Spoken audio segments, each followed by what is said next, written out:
I'm Edwina Robinson. I'm the Urban Waterways Coordinator with the Department of Environment, Climate Change, Energy and Water. And we're here today at the Valley Ponds. As you can see, and hopefully you'll do a big panorama around the site, we've got one main pond there existing on the site that used to be a farm dam. Lower down on the site we're hoping to install a second pond, and over near Gungahlin Drive there and behind the Scout Hall we're hoping to build a much larger pond. Hi Edwina, my name is Jade Townsend. I'm a student at the University of Canberra studying community education, and for community education one of our subjects is sustainable communities. That's why I'm out here today at the Valley Ponds interviewing you. Hopefully you can answer some questions I have regarding the ponds and the role that you play. Thanks Jade, it's great to have you here at our proposed site at Valley Ponds. So Edwina, what is the purpose of building the Gungahlin Valley Ponds? That's a really good question. The main thing we're hoping to do with the ponds is improve the stormwater quality in the catchment. You can see back up here, up the hill, we've actually got a lot of urban development happening. So that big pile of dirt is to do with the enclosed oval, and there's a Gungahlin College upstream. Initially the idea was that we could treat some of the stormwater coming off those places, so help take up nutrients like phosphorus and nitrogen, as well as detaining sediment. There's also a number of other things though that the ponds will do. They'll help enhance the aquatic habitat on the site. But you can see actually we've got some really nice aquatic habitat here in Pond 1, and that's visited by a pair of black swans, and apparently the black swans mate for life. And as well as those things, we're also hoping to harvest a bit of stormwater on the site and supply stormwater to some of our end users like the enclosed oval as well as Bergman College, and maybe even to top up the proposed pond within the college site. So that's some of the things we're hoping to do here. There's also a fantastic opportunity, given our proximity to local education institutions, to create an outdoor classroom here on the site. So we're hoping to create an outdoor classroom adjacent to Pond 2 here. And the other thing we'd really like to do, as well as the kids coming and using this as an outdoor learning environment, actually to develop a very informal trail that comes up here to this hill, because this is actually a really good example of some natural temperate grassland. So it's indicative of some of the species that occurred here at the time of settlement. There is a mix of some exotic species within here, but also there's some good examples of some of the rarer plants like blue devils, which is almost turns a metallic blue. But you can see at the moment, Jade, there's actually a few yellow things flowering, which I think are a little... Okay, so this is an example, and I think it's gardenia, but I'll probably need to go back and check in one of my books when I get back home. And this is what's called a forb. So a ford's a herbaceous plant or a non-woody plant that often occur in association with grassland. The other thing is too, we've had ecologists look at how much native vegetation is here on the site and how our wetland may impact on that vegetation, but we've got a number of measures in place to work with existing vegetation, so we're actually retaining a lot of the top pond, and we're hoping that when we come to earthworks we can actually remove some of the plant material and propagate that on at a nursery off-site, then bring that material back here. The other thing we're hoping to do is to actually retain some areas. So we have a frog pond that we're hoping to retain, and we can go over and have a look at that. There's another dam down at the very bottom of the site that we're leaving, as well as some drainage channels that have got a lot of reeds or typhoon that we're keeping as well. Probably the other thing I should mention is that there's some really good habitat there for a bird called Latham snipe. So they quite like to roost in some of those reeds, but they also like muddy areas as well. What have you got, Edwina? I think it's actually a native species called Potamogeton, but we'll actually take it back to the office to show Stephen Skinner. Okay, I'm just getting a close-up of it. Okay, he's the Water Watch coordinator with the Molonglo Catchment Group. Yeah. And Stephen will be able to tell us, one of the things we might be able to do is actually harvest some of it and grow it on. We have a really good plant here that's great for wetlands, so really for the shallow zones is this one here. It's called Myriaphyllum.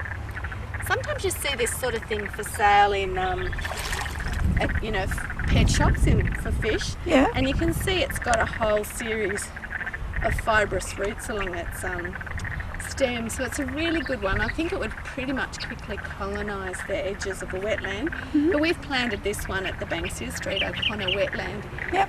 But pretty much this edge along here will be retained. And you can see we've got a stand behind me. This is a species, Kumbungi. We tend not to plant them in wetlands these days because they tend to out-dominate all the other species. But we'll be putting an island in place over there. But that's actually where the black swan nests.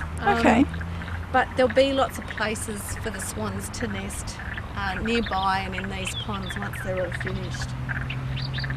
Great.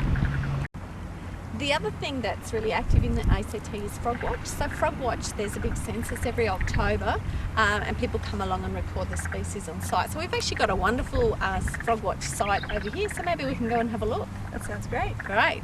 Okay. We've got a mix here in the frog pond of some of our sort of reedy communities. I think this one's a little Eleocharis, maybe Eleocharis acuta. But also behind us too we've got typha. I'll just show you the typha. This one dominates many of our waterways, but can provide really good habitat for birds like reed warblers, and the indigenous people used to use them for various making fibres. Who do you think would be involved in, say, the Frog Watch or community activities? The people we think will become involved are the schools. Bergman College has got some teachers who are very active and interested in wetlands, and they're already teaching some units of work with their Year 7 students. We're also hoping the college students. We've also got the scouts just down the hill here in the catchment as well, and they sometimes participate with some of these activities. So we're really mainly focusing on monitoring with the schools. There's a lot that can be learned from a site like this. That's a great idea. Yeah, it's really cool. Okay. Jade, we've just found a long-necked tortoise on the site, so we're just going to pop him here into the frog pond and just see what he does. Maybe nothing. Did he go back in? Yeah, the predators are still here. Oh, he's going under. Wow. Off like a rocket. For a very slow train.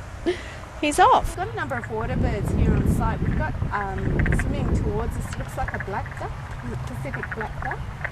And then there's a very small water bird that's just dived in under the water surface over there and may resurface a little bit further away.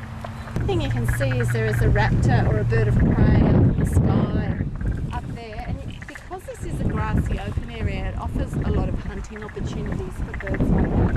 And it's all part of the natural cycle, so we won't be aiming to change that very much. We hope to still have a lot of open grassy spaces, but we also would be hoping to provide a little bit of protection from the winds. The winds can be quite severe on the site.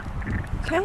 I'm Hilary Thompson. I'm the Community Engagement Coordinator working with the Queener.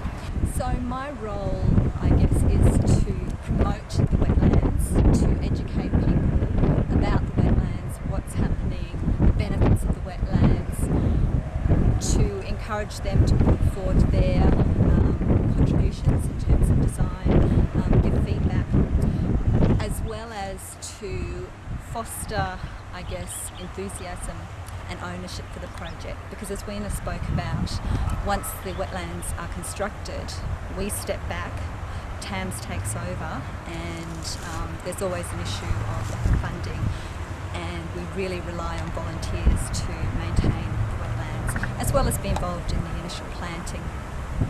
So it's really important to get the community behind these projects, to get them enthused, and to make them really value the importance of the wetlands, especially I think with young kids, and that's why this is such an ideal location, because we've got the scouting community, we've got the school, and we've got the college. So we really want to educate kids about the importance of wetlands and I guess becoming stewards and really respecting the wetlands. So Hilary, what kind of community engagement activities have been organised with the site? Okay, Jay. Well, there have been several public meetings whereby we've invited the Gungahlin community to come and meet and listen to the proposed plans and have the opportunity to put forward, to give us any of their feedback. we've had a community fair called Wondrous Wetlands Weekend here at the Scout Hall. And again, we invited the whole of the Gungahlin community coming along to that. We had displays, we had a very strong environmental theme, as well as lots of fun kids' activities revolving around environmental issues.